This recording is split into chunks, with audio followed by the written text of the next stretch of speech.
Hello, my name is Dino Samartzis. I'm a member here at the Department of Orthopaedics and Traumatology at the University of Hong Kong in Hong Kong.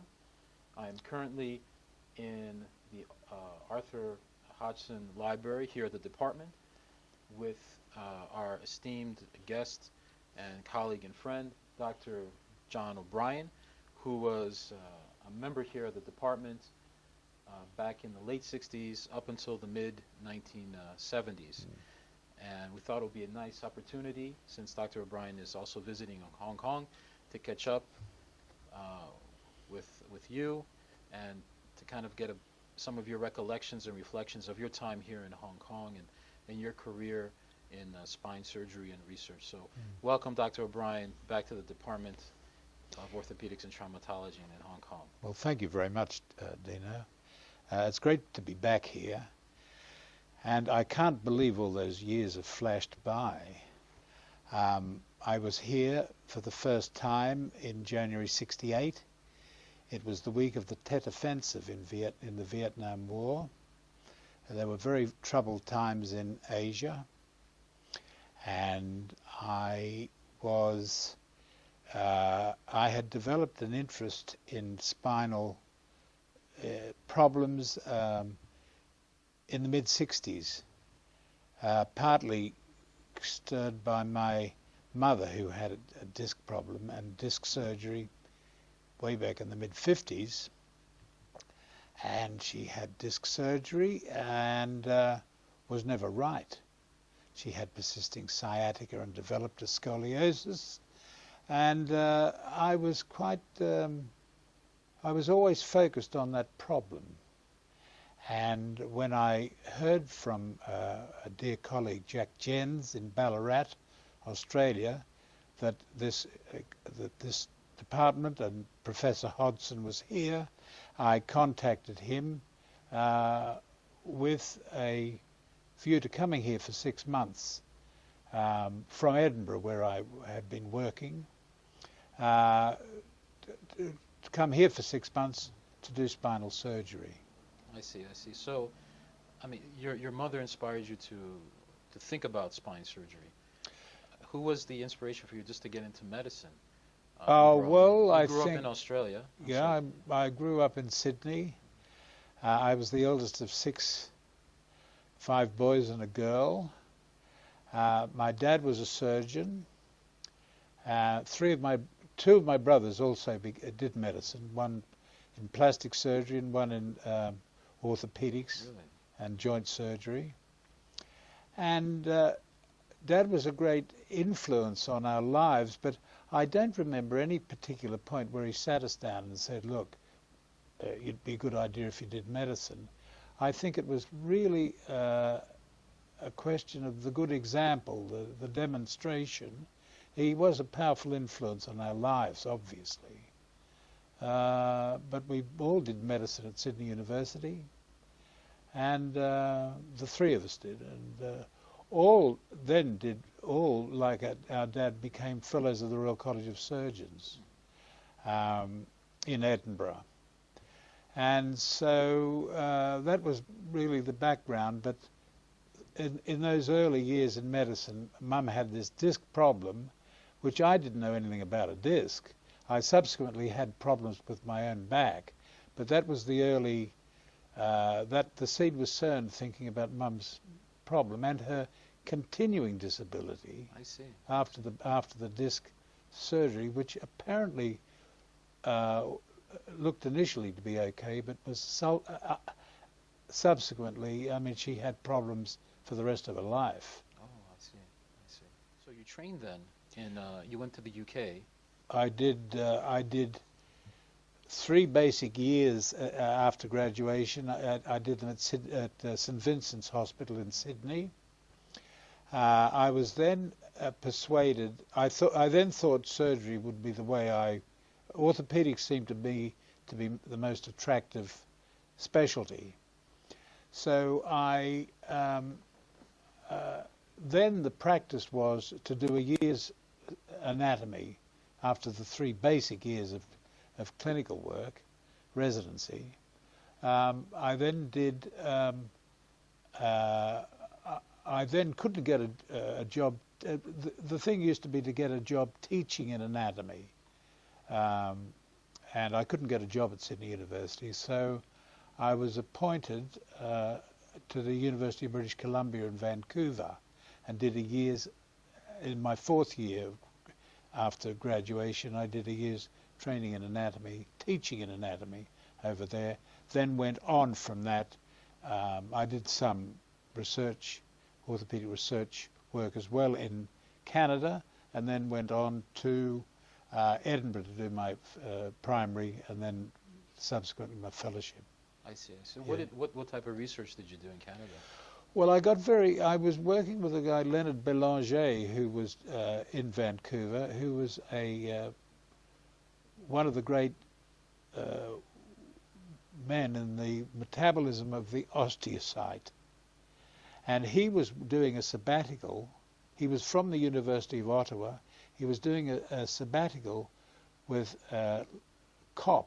Leonard Kopp, in the Department of Physiology at UBC. Now, Kopp actually was the discoverer of calcitonin. So this was after parathormone, this was the next interesting hormone to do with calcium metabolism. And so this was an exciting time, actually, in '63 in Vancouver. So I did a year's anatomy and also assisted these men in doing really terrific research. I was really a dog's body in the lab, but we were doing animal work with small animals, and it was very, it excited me enough to certainly to continue and to pursue orthopedics. I see. But what do you think planted the seed, for you to have this interest in research and just to pursue research during your time there? It was really, the fact was, these guys had never met an Aussie. Kopp, I think, may have. Kopp was a Californian who went up to Vancouver at the time of the McCarthy trials, I think. That's going back. But he was a great intellect. And Belanger was French-Canadian. And they really took an interest in me and encouraged me to do stuff, to read stuff, to research. And that was really a very early stimulus, really. I must say, what got me going in, if I can move on from that into spines, was I did a locum for a guy, Jack Jens, in Ballarat, Australia. And I'd only done 6 months in orthopaedics in training at Stanmore in London. And I was quite excited that he was doing, I suppose, 80 or 90% of his week was spinal work, surgery and treatment and conservative treatment, and just looking at the problem of back pain. I got really quite interested, and he said to me, look, if you maintain any interest in the spine, I suggest you go and work with a friend of mine, Hoddy, in Hong Kong. I see. That was the first time I'd heard the name. Hodgson is his nickname, but Hodgson at the time, this is mid-60s. He was then he had then been working for some 10 years in the surgical treatment of spinal TB, and he was writing the most amazing papers with most wonderful results. And when I started reading the work, stimulated by what Jack Jens had told me, and I started reading this stuff. And he didn't write that much, but his stuff was very well written, very compelling, and I thought I should go and see this. Did your contemporaries feel the same way about that type of material? They didn't at all, actually. I was then at that time. I was working in London at Stanmore, and then in Edinburgh, and I don't remember anyone else getting particularly excited about it. I mean, I could see. You see, spines was not a specialty at all then. I mean, spines was under the umbrella of orthopedic surgery. And there may be an odd disc operation on an odd operating list. It was a bit like varicose veins on the general surgical list. It was done at the end, and no one focused on the problem. So I could see the need early on, I think, and I think I could see the need. I could see that the time was ripe for a full-time approach to backs, to backs, thinking of backs and operating on backs and what have you. And I couldn't understand. You know, rheumatology was well developed, hand surgery, scoliosis surgery, a bit. But I mean, back surgery as an entity had not been identified then. Right. But I wasn't looking for empire building. I thought, if I need some background in spinal work, I mean, Hong Kong may be the place to go because of this work that was being reported by Hodgson. I see. So at the time in our personal conversations, you were single, right? I was still single, and yes. You just decided Hong Kong is the place to be? Well, it was still in those days, the training was still very lax. I mean, the Australian system was not defined in training purposes till probably 1970.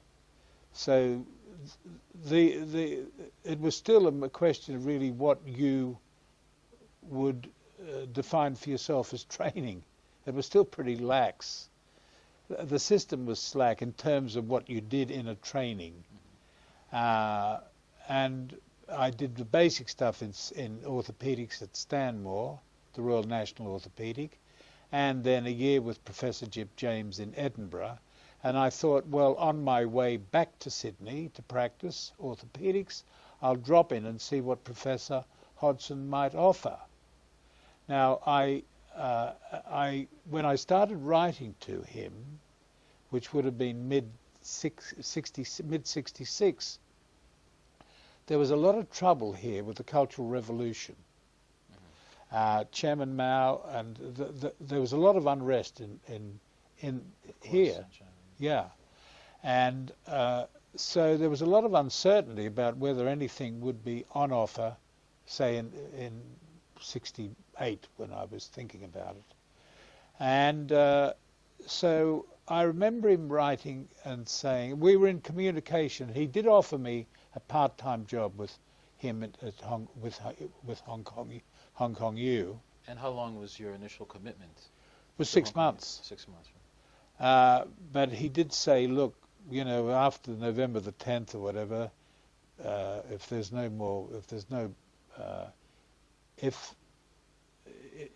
no unrest after in November of 67, then let's go ahead and start in January 68. And it was quite settled in November. There were particular celebrations in November of 67, I remember. And he said, if you're still interested, then the job's here. So I came with that, with a view of stopping here 6 months and then going back to drifting on to Sydney, where I had no appointment. It was very much drifting in those days, and just it was not defined like things are now. It was tough, actually, getting the training and then hoping to God there'd be a job when you got the training, and hoping you would be accredited. And I remember when guys in that era were going back to Australia, the fellowship in surgery seemed to be the ultimate thing to have. And so jobs would be advertised in plastic surgery, urology, general surgery, orthopaedics. Everyone would be applying for all of these. It didn't matter. So if you got the job in orthopaedics, you did orthopaedics. If it came up in plastics, you did a life in plastics. It was, I mean, that's weird looking back.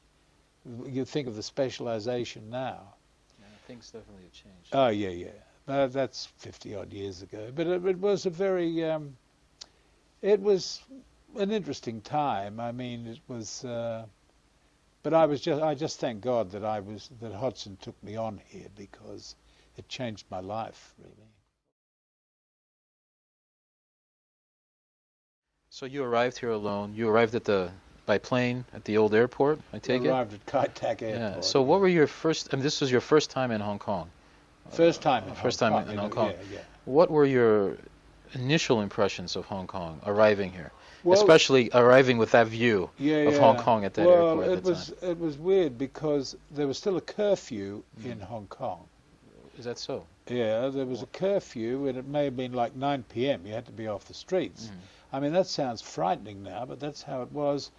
After this November unrest, and I can't tell you exactly what it was, but it was the communists versus the troops, the colony troops at the border here, and it was there was a curfew, and the whole place was dark.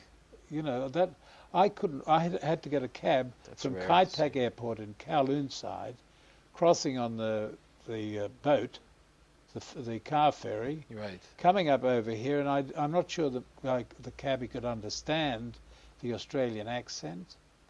Coming over here and wondering how in the name of God they're going to find, because I was staying at Robert Black College, which was then at the back of university. Well, it still is there. Yeah, well, that wasn't long, it had not long been built. So I had digs there until Hodgson could find me a place in the hospital. It's the new Sandy Bay, the new extension to the Sandy Bay Hospital. And there was one light on, this may be 10 p.m., and it was Sunday night, one light on this huge hill. And I said to the cabbie, we'll try that. And I ran up, it was on the third or fourth floor, I got a lift and ran up the stairs. And there on the door was Professor A.R. Hodgson. It was his, someone was still awake in the house Sunday night. I could, if that light hadn't been there, I would never have found my way because it was dark and in curfew. But Richard, his son, came out and chatted and told me.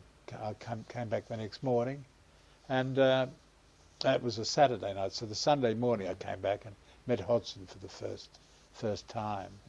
Interesting. And he took me down to Sandy Bay, the kids' hospital, and there was a new extension with the new theatre. It was then new theatre block, and that area was all new. And Hodgson said, after chatting for half an hour, he said, "Would you like to be superintendent here?"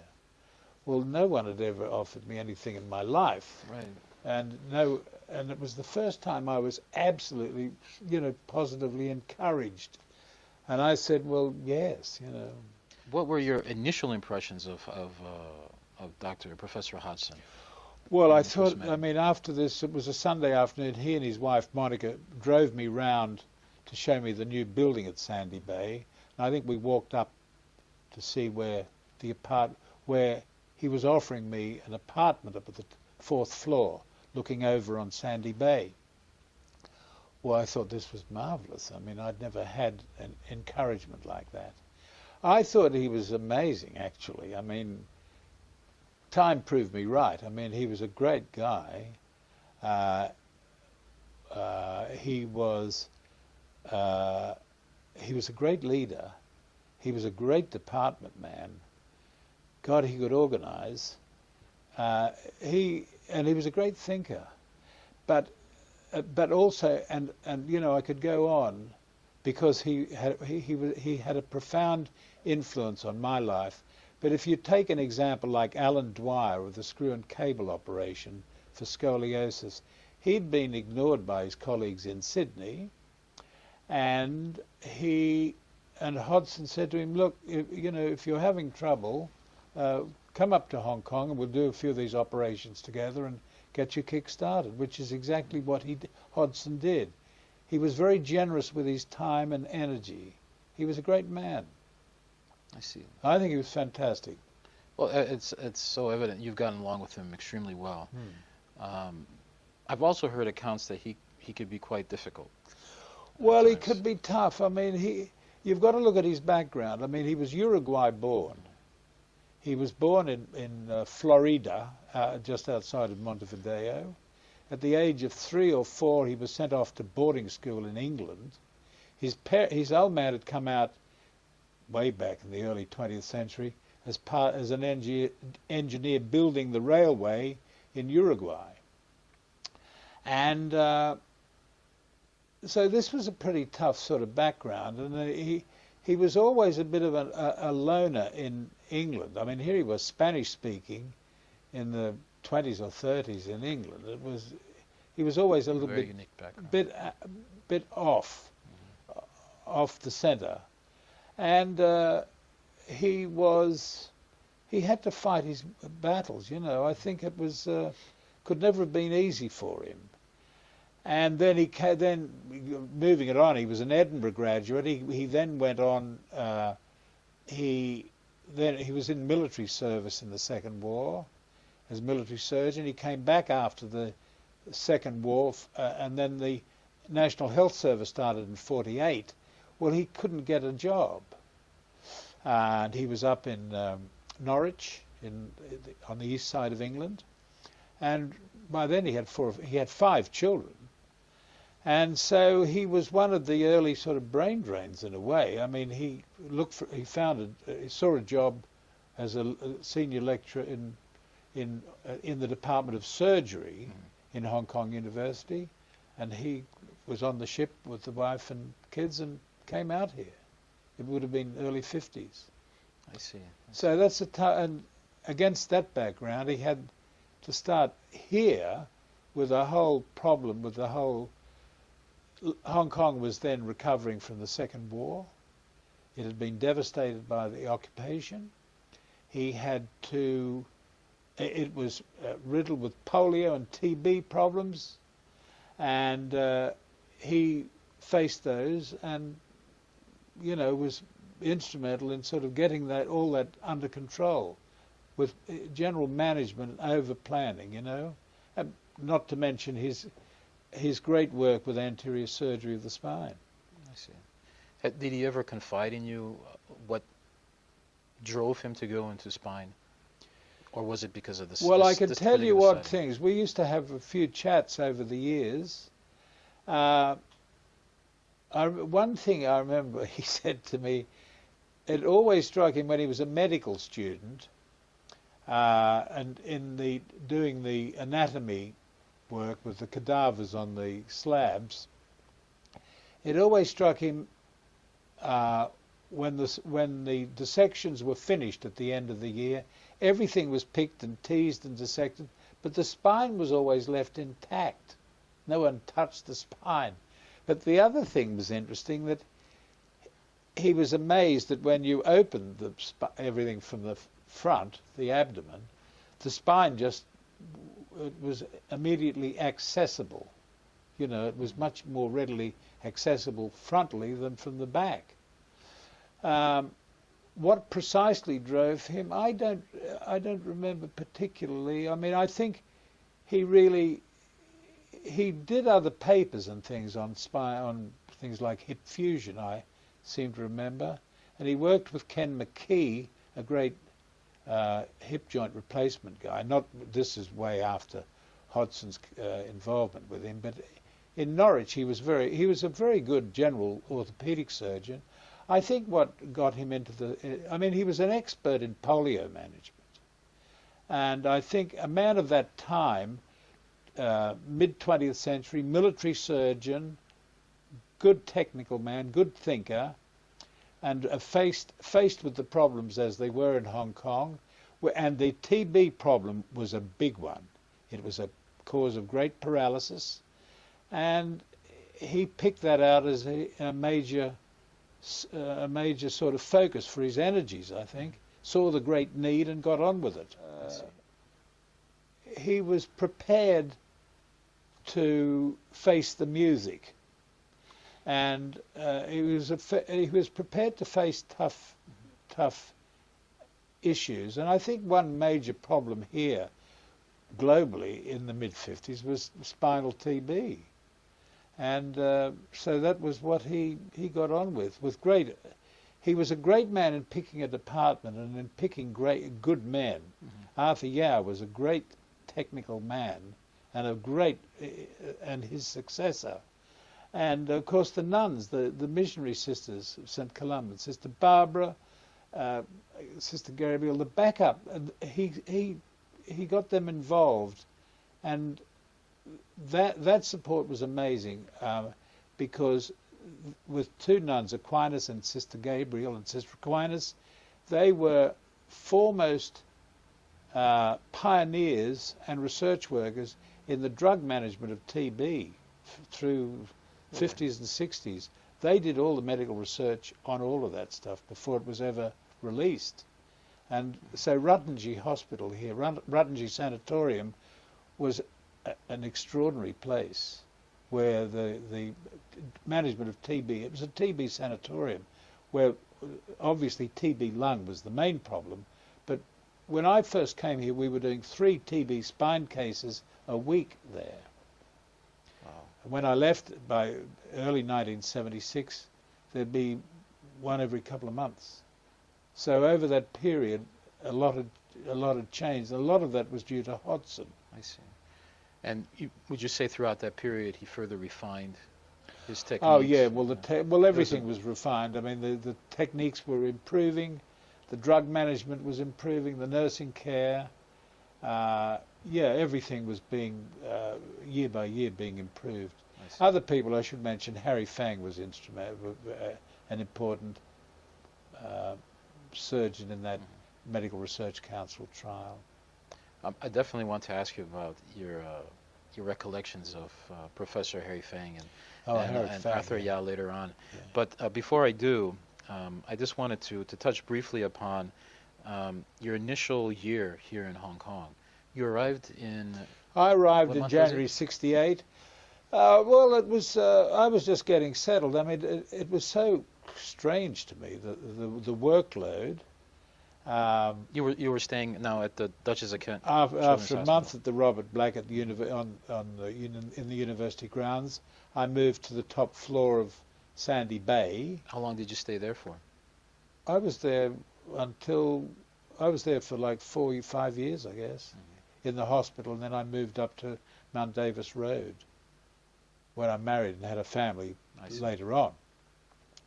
But yeah, it was just finding. I mean, the first year was just finding my way, getting settled, and it was all a bit strange.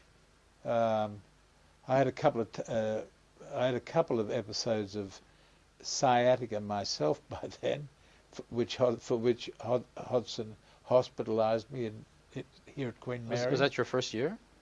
When that I had my first year, yeah. He would try everything before operating, actually, generally speaking, yeah. I see.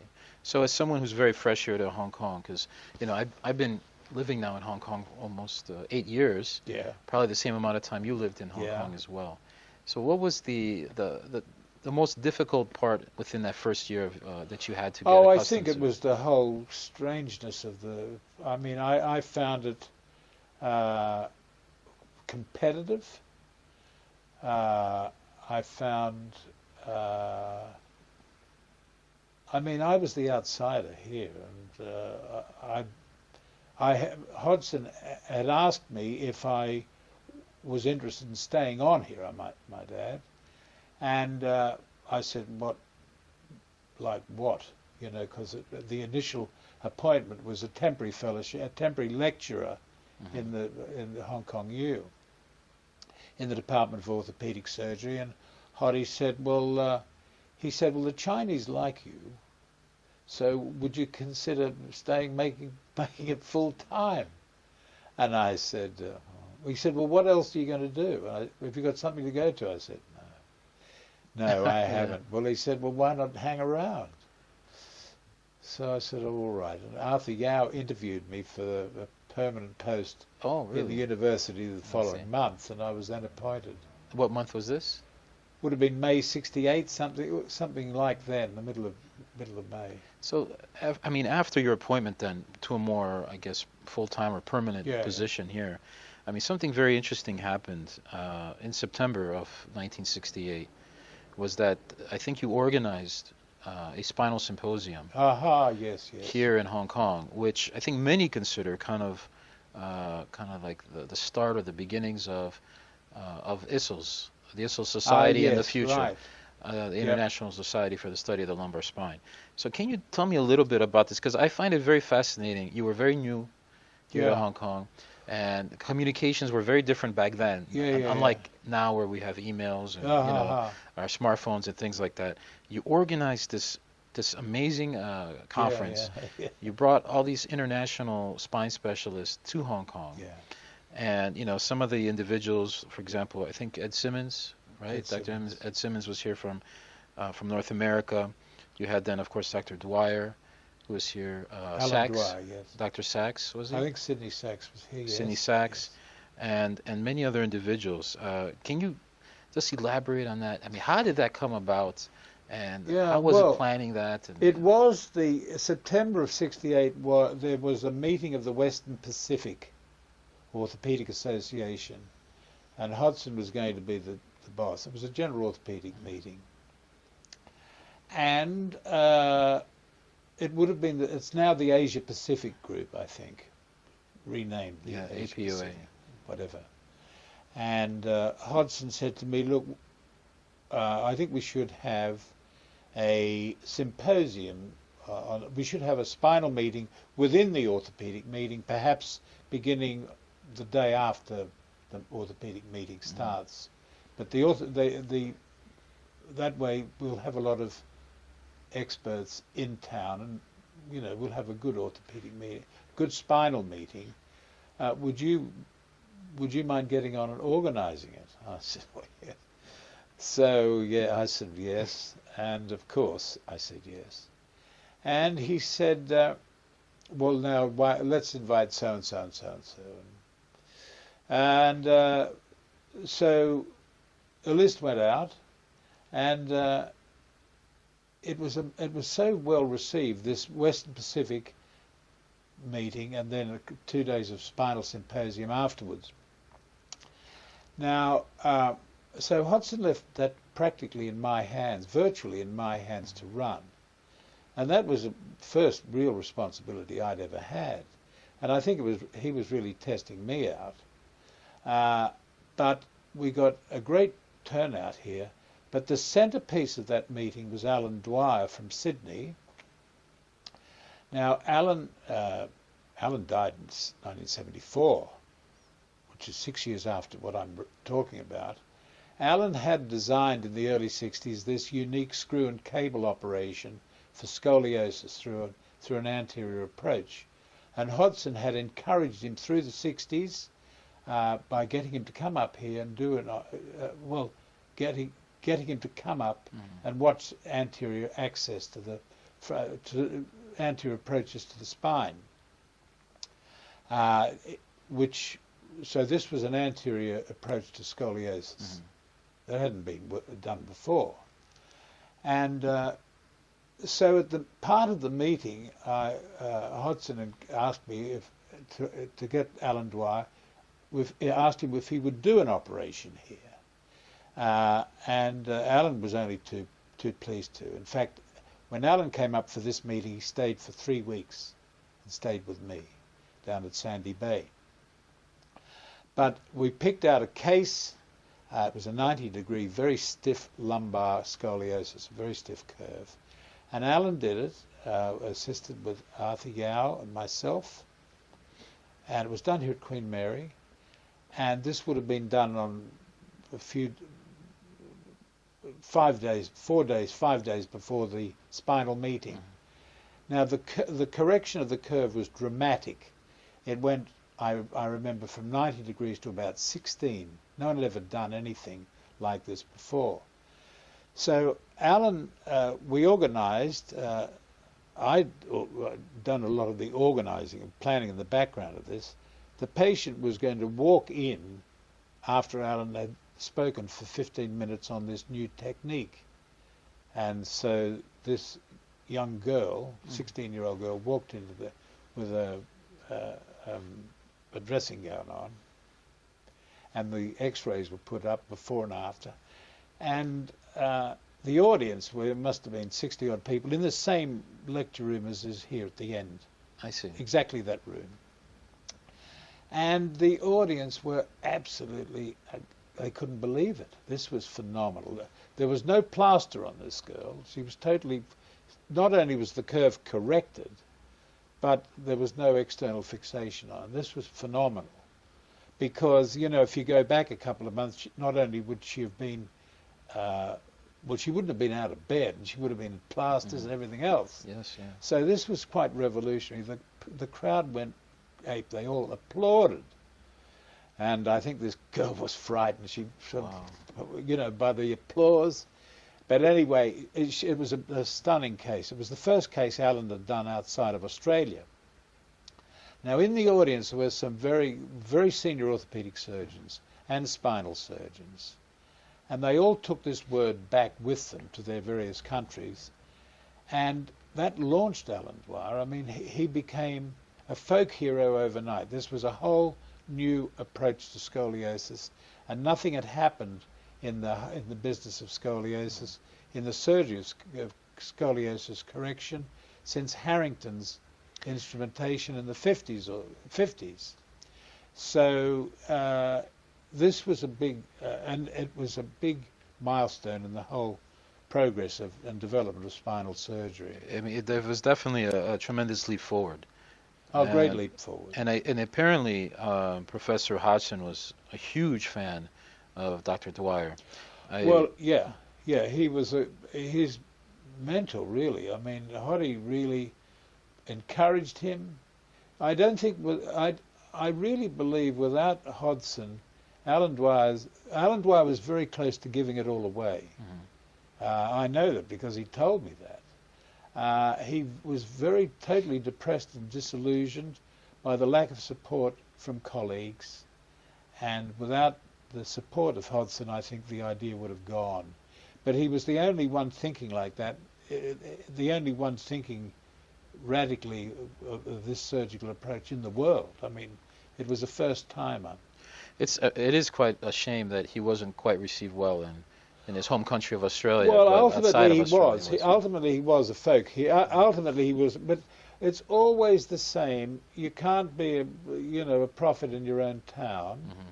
And you think Paul Harrington, who was a pioneer in scoliosis surgery, with a posterior approach, with his development, which began in '45, with the big polio epidemics in Houston, Texas. He developed instrumentation for the spine in the 50s. He started writing about it extensively, and the New York people thought he was crazy and wouldn't publish his work.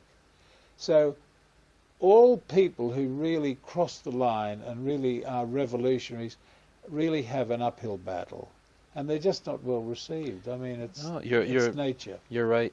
You're absolutely right.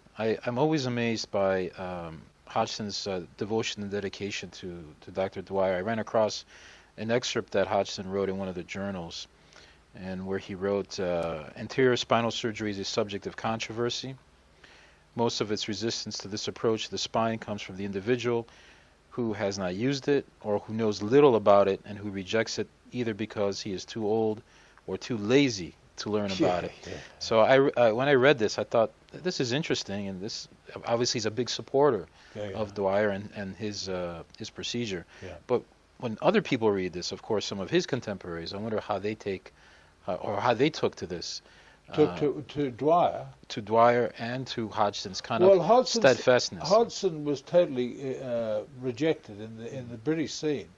Totally.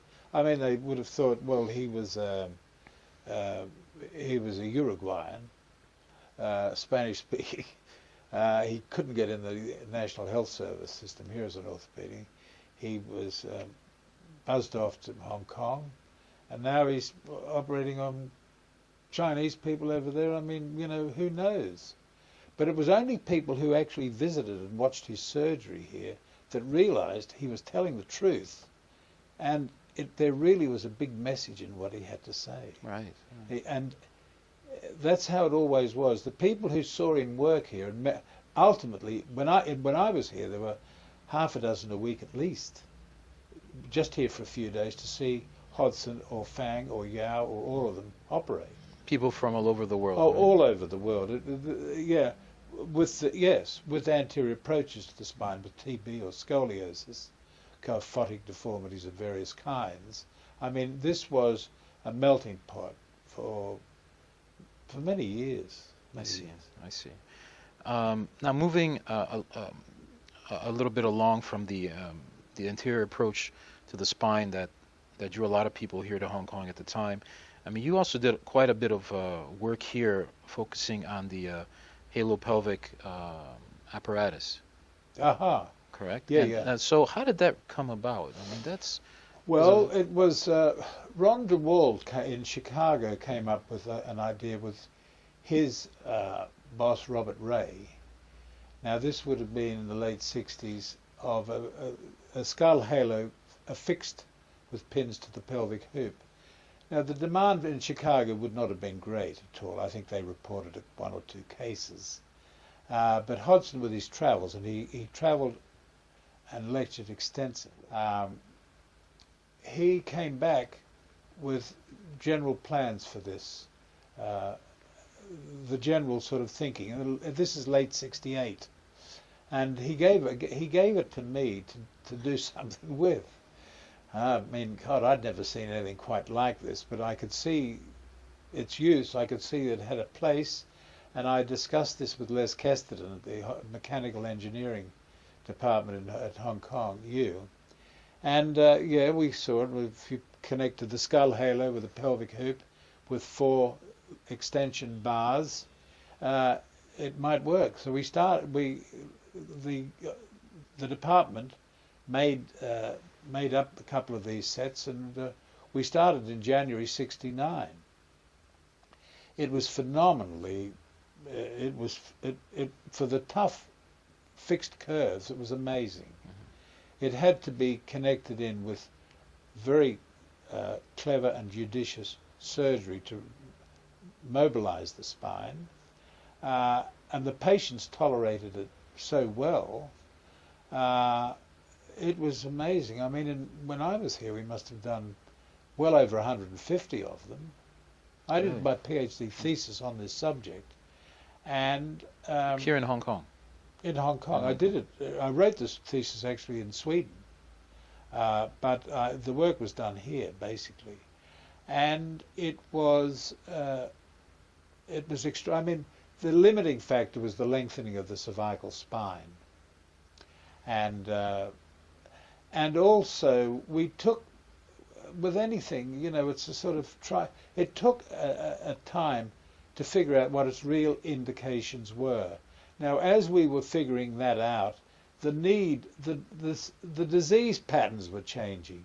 Polio was reducing with vaccines and so on. The TB spine with surgery and vaccines, and BCG. These things were diminishing, and so the need for the halo-pelvic traction was being reducing. So the needs now are not what they would have been in the late 60s. I see. So, but it's obvious that, I mean, Hodgson obviously took a big shine to you, and he was seemed to be very generous on many accounts. Well, I tell you, he was a great delegator, and that's one of the hardest things in life, is to have the confidence to delegate something, because one's ego always demands that you're the only guy who can do it. Hodgson was big enough to be able to sort of push things around and offer them here and offer them there. He was great like that. He could delegate. He had trust in people, basically. I see. Well, speaking again about Professor Hodgson, from what I understand, he was indeed a big collector of medical textbooks. He had the biggest private collection of orthopedic first editions that I'd ever seen, and I mentioned that to him when he had them all in the end in the professor's office at the end here, and when I commented, he said, "No, it's not the biggest collection. It's the second biggest. The biggest collection is in Bologna at the Rizzoli Institute. It was owned by Vittorio Putti, who was the surgeon to Mussolini in Italy, and that collection is still intact. There. Right. So that's all. I would suggest you go and see that collection, Dino. Well, I mean, you had quite an impressive collection yourself. I had. I know recently. Well, not that recently, but several years ago you donated your collection to the Australian Spine Society, was it? I gave it to the Spine Society of Australia, and Right. it's now housed at the College of Surgeons in Melbourne. And I was looking through that list. I think there were over 100 plus. Oh, it was nearly 300 books. 300, right? Yeah. Textbooks. And I think the majority were first editions, amazing textbooks. Yeah. Now, obviously, did Hodgson inspire you to start Well, collecting? I was always these encouraged by. textbooks? I was always interested in I was always interested in the information you would get, and their value. And I was always intrigued by. I used to borrow the books from his collection. They were fantastic, and many of them he sold on, and are in my. I subsequently bought. They went back to booksellers, antiquarian booksellers, and I don't know what, there'd be 20 or 30 in my collection. So where did he acquire them here in Hong Kong? Where did you acquire them? Well, I from in England largely from I see. antiquarian booksellers. They were readily available through the 70s and 80s, and I don't know where they're probably still around now. I don't know what their value is in view of internet online services. I don't know whether people are still looking at books, because everything is available online now. Right. And I don't know what their value is now. There was always a great value in old books, especially first editions. I mean, some of them in the many thousands. You've mentioned working with Professor Arthur Yao. Yeah. Can you tell me a little bit about? Well, Arthur was a Professor great Yao. colleague. He was a great supporter of Hodgson. He was from Penang, I think, Malay Chinese. Yes, he was from Yeah. Malaysia. He had a great interest in engineering, and I think he may have done first year engineering here when. Yes, he studied engineering Yeah. at HKU. Yeah, and Hodgson he approached Hoddy about a job, I remember, and wanted to do orthopaedics. He saw there was a place, and Hoddy smartly took him on board. So for quite a time here, Hodgson with Harry Fang, who Hodgson also got on board in the department, and Arthur Yao, they really kept the show really with the major spinal surgery. They kept it going for some years. But Arthur was a great man. He was a great surgeon. God, he could operate. He had a great expertise, which a lot had obviously been acquired from Hodgson, and he was slick and decisive. He was a good colleague. Mm-hmm. He was a great asset. Yeah. I see. How about Professor Harry Fang? Well, Harry, I knew. Harry was extraordinary. He's one of the most extraordinary people I ever met. He had he had a large family of his own. Two of his brothers died tragically with large families, and Harry finished up raising large numbers of children from his deceased brothers. He lived down in Stanley. Well, Harry was a unique man. I mean, he was probably best known at the time for the transoral approach to the upper cervical spine. Mm-hmm. The Fang and Ong paper. The Fang with Professor G.B. Ong, yes. But he was, I mean, his great, he was one of the great characters, I think. And he had his ultimate big trump card was world rehabilitation. I think he was the chairman or president of World Rehab. And he was a big force in global rehabilitation for many years. But he was a very charming, great man, very interesting fellow. I see. Were you around at the time when he was involved with politics here in Hong Kong? I would have been around then, but I didn't see him too much at close range in politics. I mean, I didn't know too much about that. No. I see. So, I mean, you obviously there were a lot of many dedicated people in spine at the time when you were here at the department. I guess everyone got along very well. It seems like there was. Well, any department has a few little ructions here and there, but I mean, generally, I think it was very good. I mean, beginning in 1960, when Hodgson, I think the department began in 1960. When Hodgson was appointed professor in 1960, and that because from 1951 or whatever till 1960 he was within the Department of Surgery. When he was appointed to the professor, to the chair, that was a new department. So he ran the department from 60 till his retirement in 75, when Arthur Yao took over. I see.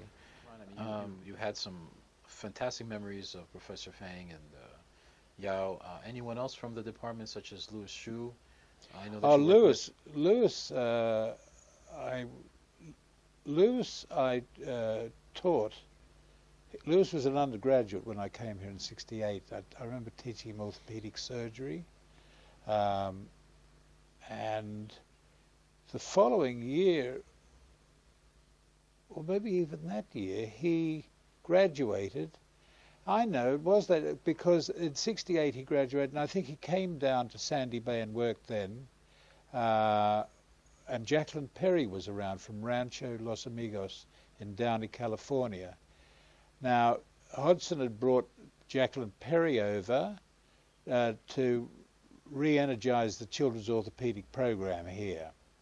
And she was a most amazing person. She was probably one of the great minds that I ever met.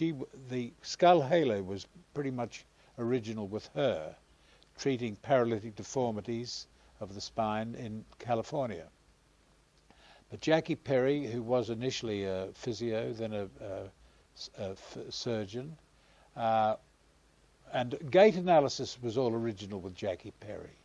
Gait analysis was original with her. She had an outstanding mind. But Louis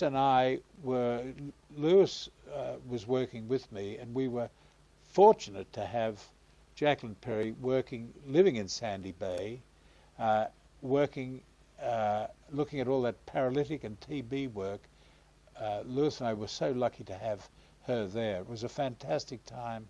And the program that we developed was really based on a lot of that Perry brought over.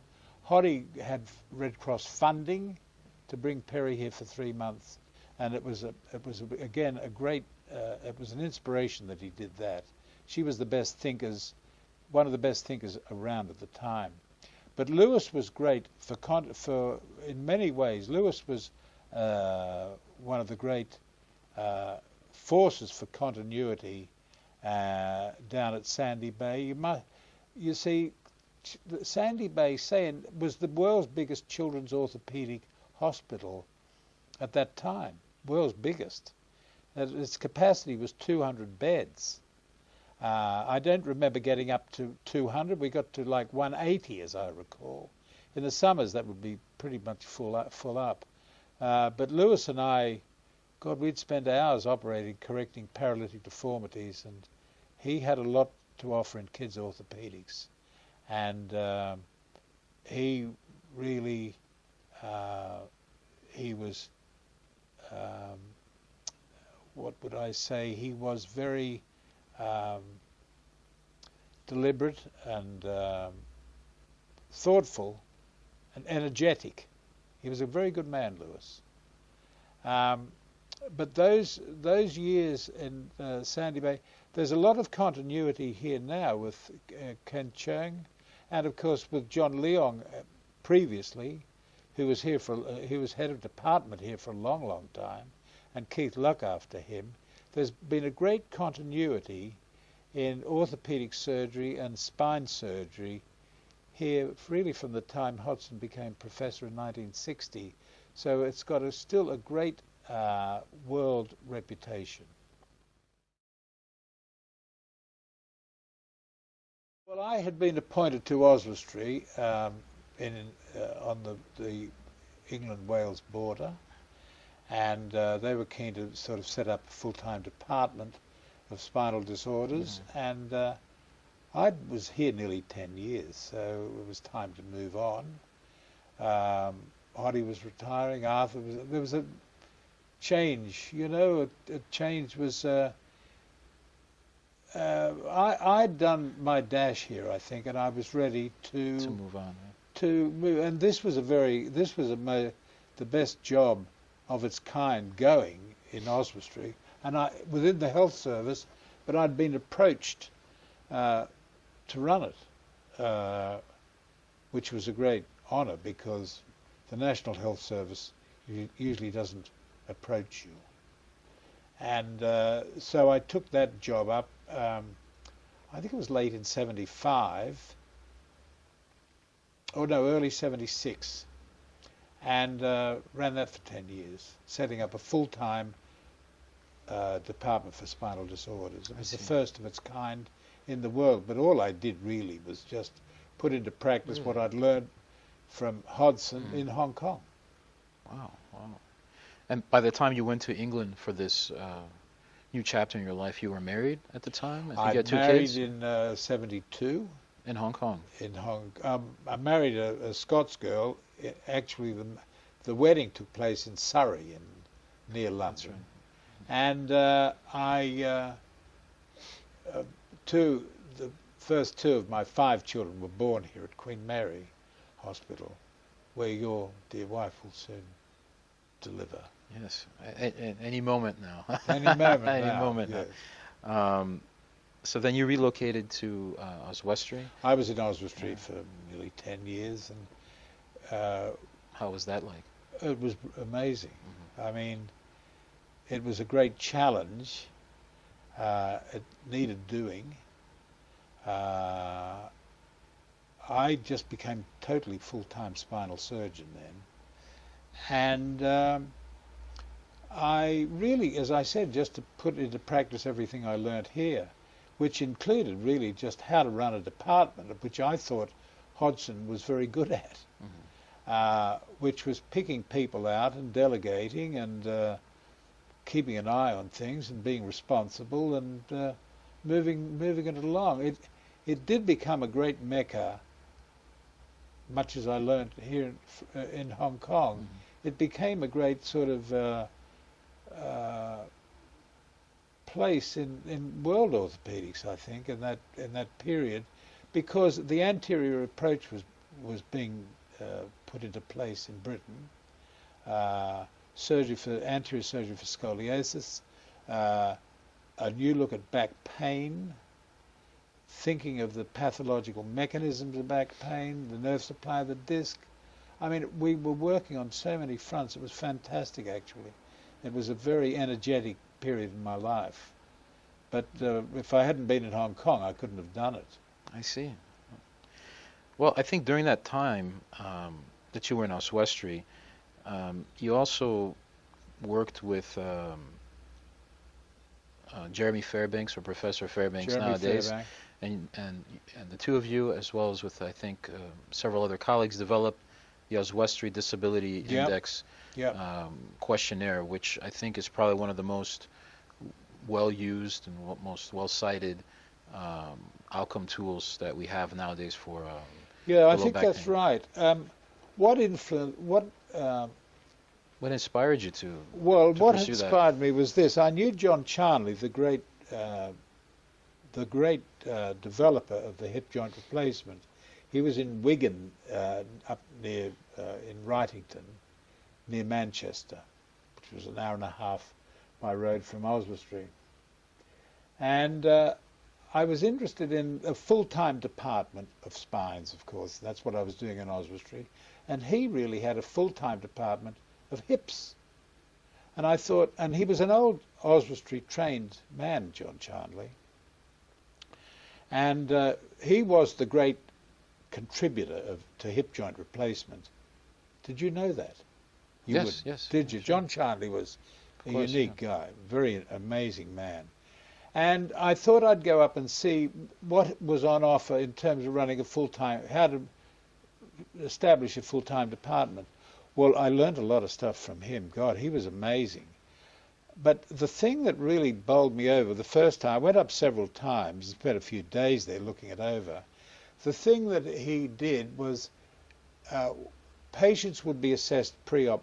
It was all just hip joint replacement, nothing else. They got a hip joint replacement. But the question was assessing the disability. You know, could they walk? Could they run? What were their activities of daily living? And he had a simple scoring system. So the patient would come in front of a panel like this, and the resident or the registrar presenting the case would say, this man is a 40% case. Now, everyone knew instantly what level of disability the guy was at, and did he or did he not qualify for a hip joint replacement because of that disability. And so everyone was thinking on one plane about, you know, they weren't confused about his level of dysfunction with an arthritic hip. It was a number, and it was a joining up of varying degrees of disability and varying functions. I thought, we've got to use this in the back. And that's really how it started, as simply as that. We came back to Oswestry and started putting together a simple thing. And Jeremy took it from there, really. You know, once the seed was sown, and it was early days of computer stuff, so it was eminently computerable. So that's really where we started. And we assessed activities with the back pain, and as with your backache, you know, if you were 40, if you were 30% in this score, in the Oswestry pattern, you would be eligible for admission to hospital, investigation, possible surgery. That's where we were thinking, 30%. Now, I'm sure it's changed a lot now with different demand for surgery and different types of surgery, but that's where we were in terms of, when you were getting to 30%, you were in a fair bit of trouble, where at least surgery was being considered.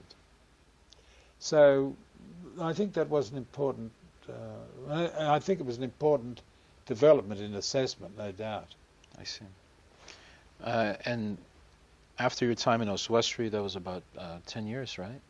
About 10 years. 10 years. So then you moved on to private practice. I went down. UK? I went and I was in London and did largely private. I was with the Department of Neurosurgery as senior lecturer at the Royal London for a couple of years, working with Professor Sid Watkins, who was the surgeon to the Formula One racing people. I see. He's been, we lost Sid a couple of years ago. He was a big influence in that, in the Formula One. And so I was down in Whitechapel in London, lecturing and doing sort of reconstructive surgery. But Sid, in a huff one day, resigned from that, and I thought my days would be numbered there too, so I just slipped sideways and just got on with my general practice. I see. Did you miss kind of being attached to a formal department? Oh, I do think so. I mean, yes. I mean, leaving Hong Kong was a big step for me anyway, but it was timely. Leaving Oswestry, again, it was a huge step. What you miss is the young guys with energy. You know, they're keen to learn, and you don't get that when you're alone. You know, in practice. I think it's a great stimulus in a department as a sort of think tank. You know, you're exchanging ideas and moving ideas forward. I think it's an important stimulus, really.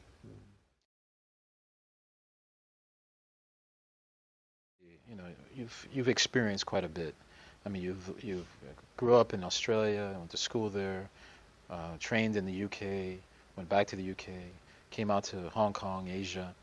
You traveled all over the world. I mean, you must have seen a lot of spine specialists, researchers, you know, throughout your time. I mean, who left probably the biggest impression on you? Oh God, I was hoping you wouldn't ask that. I think I'd have to say Hodgson was a huge influence in my life. I mean, for sheer, and for his efforts, I think through those early years, through those 50s here, Hoddy battling with serious multiplications of TB spine, I think that was a very tough time, and I think he was a great influence on my life. For a one-off amazing contributor, I'd probably have to say Alan Dwyer, you know. I mean, the man had never done any scoliosis work. He'd never really left Australia other than, I think, some service at the Second War in New Guinea.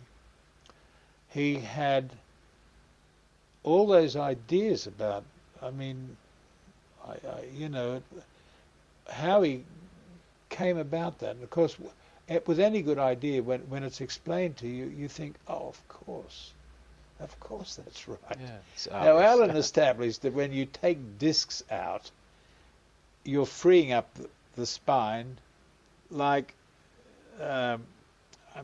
you're taking out great wedges of the spine with these discs, and it just allows the bones to sort of flop together like a sort of neck piece, you know, they sort of all flop together.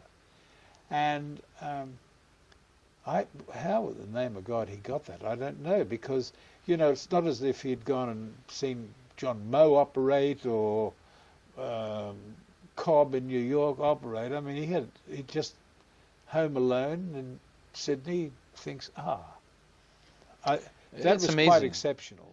Well, in our discussion here with Alan Dwyer, one name that always came to mind was Ralph Cloward. Well, Cloward was amazing. I knew Cloward very well from Honolulu. Ralph was crucified by his neurosurgical colleagues in the US. Yeah. Partly it was self-induced because he was a pretty self-opinionated guy. Mm-hmm. But a lot of these concepts, he was in the 40s. In the 40s, he was talking about removing discs because they're the painful part of the back in back surgery. And he said the disc, he said, think of it, John, like you're walking around with a pebble in your shoe. He said you can't walk very far with a big stone like that, and if you take the stone out, walking's much easier. So that was his explanation for taking the whole disc out and replacing it with bone graft. I mean, he was way ahead of his time, but he was vilified by many in the States, largely because he was a fairly self-opinionated guy. But he was very interesting because he was the only neurosurgeon in Hawaii at the time of Pearl Harbor. And he used to have his own bone bank, and the Sunday morning he'd put aside to taking the bits of bone outside the kitchen in Diamond Head in Honolulu, and spraying them with his hose, garden hose, cleaning these bits of bone plug he was going to use. Imagine that. And he looked up, and he remembered the fighters overhead, and there were this particular Sunday morning he looked up and he saw the puffs of smoke were black. They weren't white, they were black, and he knew that was trouble. Right. It was the Pearl Harbor thing had started. Right. And he did all the neurosurgery for all of that. I mean, amazing. He was a very interesting man. I saw a lot of Ralph. I had him in Oswestry several times operating, and I think he was a great influence in his time. I don't know that he got through to me. His work is technically quite difficult, I think, the posterior lumbar fusion, interbody fusion. But he certainly had the right concepts, and technically he was great. And did you also see him perform any of the ACDF Oh stuff? yeah. I saw him. I assisted him many times in Honolulu and in Oswestry, and I think in London. And he was an excellent technician. Excellent, yeah. I know he also had a musical side to him. He used to play in an orchestra. He used to play in in the hotel orchestra in Honolulu. Oh, I with clarinet or something. really? Yeah, yeah. In the band, the hotel band, interesting, interesting. hotel orchestra. Yeah. Leon Wiltse. Lee was one of the participants at the meeting I mentioned earlier on in Hong Kong here in September '68. Lee was a big contributor to the scene, a big developer, and he was very good. I didn't see Lee operate, but he certainly had his fingers in many pies. You know, he wrote a lot. He had a huge influence. He was a big contributor in the American, probably international scene, I would say. Yeah. I see. Yeah. I see. Dr. LaRocca. Henry, I knew. He was over here. He visited us here in, like, I think, '73. Henry was a wild boy from New Orleans. Mm-hmm. He was an interesting guy, actually. He had a good mind. He was first editor of the journal Spine, and he was a big worker. Thought he could work, get through the cases. Spent some time with Ian McNabb in Toronto, so he had a very good pedigree, and he was a big contributor. And sadly, we lost him early on. Farfan, Dr. Farfan. Harry was a very good friend from Montreal. He was one of the great thinkers of mechanical function and structure of the back. His work on the mechanical disorders of the back, Lumbar Spine, is a unique publication. His work on the rotational instability was, I mean, he was in a league of his own, really. Harry was terrific, and he was a big force in the founding of the Lumbar Spine Society, and I think its first president. Alf Nachemson. Alf I spent a year with in Gothenburg. Alf was his own.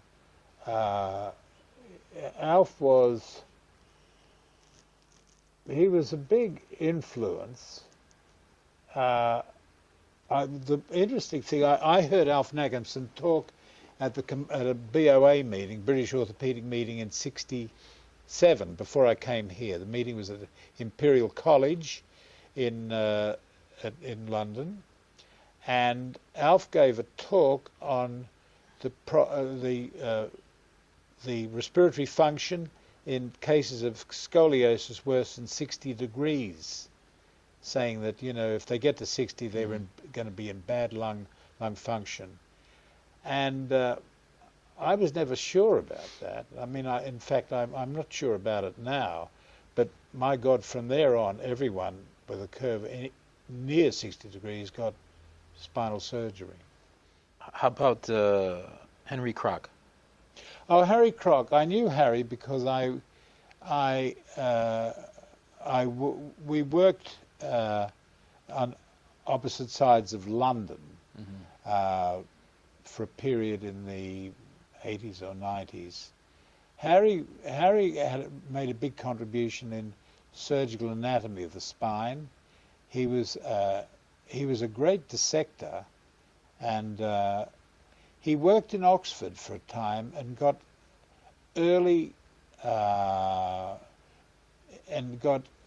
ideas from Trueta, who was doing a lot of vascular injections, and Harry brought those techniques back to Melbourne and developed them further.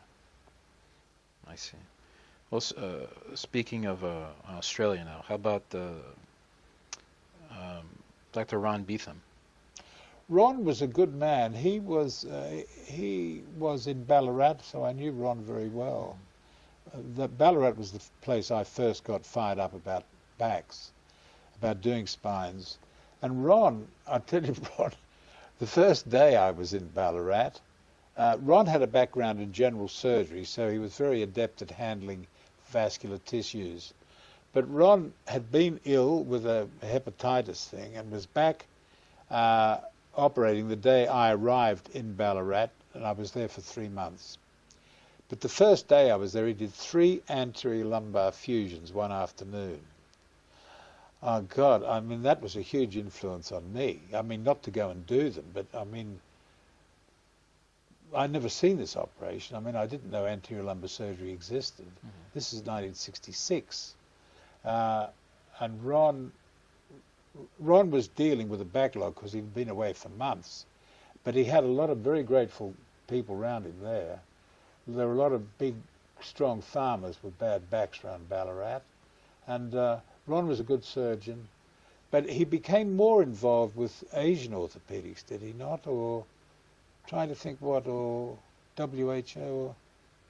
Well, I know he was very instrumental with getting a lot of people together following your initial spine symposium in Hong Kong. Well, he did do that. Yeah. We had a meeting in Ballarat in 1970. Ron was convener of that.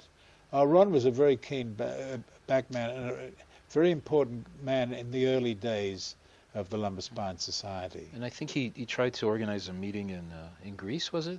In Kos, and Look, then that I was lost rescheduled? track of that. I didn't know that, Dino. No, I didn't know. Right. No. Any advice for the young and aspiring spine surgeons or researchers? Well, it's difficult to say. I mean, it's everything is so sort of structured and planned now in terms of your training. It's not easy for anyone to nick off now and do 6 months with Professor Cheng in Hong Kong. They don't have that flexibility within the training program. Look, it's a difficult one, that, Dino, in this regard. The disease pattern has changed massively. Surgical approaches and thinking and philosophy has changed massively. I'm talking about over the 50 years I've been involved. The laparoscopic stuff and the disc replacement, I mean, they are things for the new boys. How they're going to pan out, the laparoscopic stuff seems to be working out. The disc replacement, I've just been at a meeting in Melbourne of the Spine Society, and the disc replacement work seems to be every bit as good as fusion, or better. So they're all different, and the patterns are different now. It's a much older age group one is dealing with, degenerative spine. You need a strong back to do back surgery, that's for sure. And what you do need is a good mentor. You need someone like Hodgson to step in who will sort of guide and direct you, because without some positive influence, it's a hard one to walk barefooted, I think. I see. Anything you would have done different? I don't think so. I can't think of anything I would have done different. Maybe a different emphasis here or there. But generally, the trend would have been much the same. I never saw any of this coming, I might add. I mean, the Hong Kong thing changed my whole life. Yes. But from then on, no, I think I would have stuck to what I would. If I had to plan it all again, although a lot of mine was a bit lucky in a way, but if I had to plan and do it again, I probably would have chosen the steps that I was so lucky to have been dealt. So on that note, Dr. O'Brien, I want to thank you from the bottom of my heart that you're here with us today at the department for this interview, and it was fantastic seeing you. Thank you for your amazing contributions to this department and to the field of spine throughout the years. I know you've been an inspiration to many of us, and in particular me. Thank you very much. It was a pleasure having you here. Thank you very much, Dino. It's been a great joy to be back in the department. Thank you. Click. Yeah. Thank you.